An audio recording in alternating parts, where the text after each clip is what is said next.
Welcome back, ladies and gentlemen. Today we're going to continue talking about Nikola Jokić, in particular Nikola Jokić in the post down here, and different ways that Denver is getting good looks because of it. Last week we talked about cuts right here that we're going to see from Michael Porter Jr., cuts from when the help comes from the front side, and today we're going to talk about the next extension, very, very similar, and that's going to be shooting when that help comes from that same location of the front side. Let's go. So ironically, that first example that we looked at actually showed a good example of both things that we're talking about. In the first one, we see OKC's defense is they're going to help here. The reason this causes a lot of strain on the defense and why I'm a huge advocate for having a shooter be this person right here is because if your defense isn't exactly synced where everyone's supposed to go, it's not clear who the rotation is, and you're going to wind up with very often a really, really wide open shot for whoever this shooter is out here. So here we see kind of SGA gets there late, and it wasn't really clear. I think SGA just kind of made the read that he was going to be open and sprinted out there. But either way, it's a clean look for Michael Porter Jr. who rises up. And so one thing that I really want to highlight here is, so first off, we can see kind of the miscommunication. SGA just leaves and goes, which is a good job by SGA by recognizing that in the first place. But the one thing I really like that Michael Porter did right there is he didn't sit here where it's a farther pass and it's an easier closeout for SGA. He made SGA rotate by moving towards where Jokić is to make it a farther closeout and change the angle that is closing out to give him a little bit more space to get that shot up in the first place. Now he misses it, and this is the other thing that we talked about last week, which is the cut with Michael Porter Jr. when SGA goes. Those are the two sides of the same coin. And this is why I personally am a huge fan of having Jamal Murray or maybe Cam Johnson be the person that's closest to Jokić, for when they go double, they're going to be the one that gets the open shot. So here we're going to see the double here. That's going to come from Washington.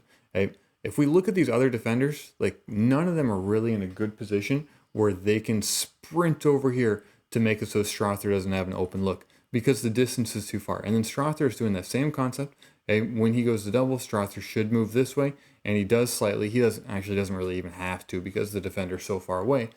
But in general, that's a good concept to float this way. But again, we see this huge space because this defender leaves and the defense on the other side just simply is not ready. If there's no communication, if they're not prepared for it, they're going to wind up with open shots for good shooters out there. And OKC actually last year applied the same tactic quite a bit, especially when Chet was the one on Jokić. So they're going to come from this near side defender, okay? After Brown clears out to make sure Lou Dort isn't the one coming is important as well. Okay, so we're going to see Denver slowly get in the correct position. Okay, they get in their position.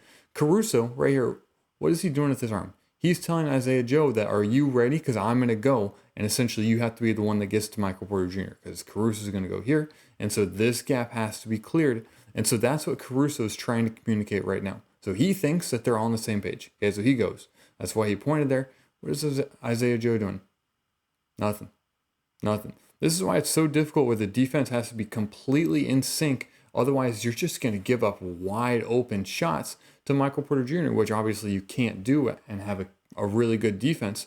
And so we can actually watch Isaiah Joe's reaction right here. And he knows that he made a mistake. You can see he bends down. He puts his hand up right here. He knows that that was his fault.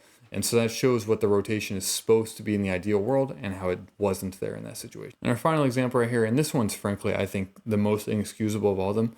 We're going to see that it's actually going to fall down to Lou Dort right here. And this is why Russell Westbrook is so kind of an X factor when it comes to this, because you can leave him on the perimeter.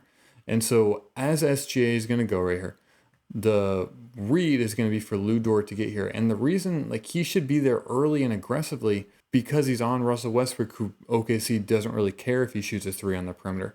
But so the fact that Lou Dort is a little bit off here and delayed is like, that's, not a great sign. But the one thing that is important is Michael Porter Jr. does a good job where he drifts this direction to make it so Lou Dort isn't just closing out right here where it's 3 steps away, 2 steps away.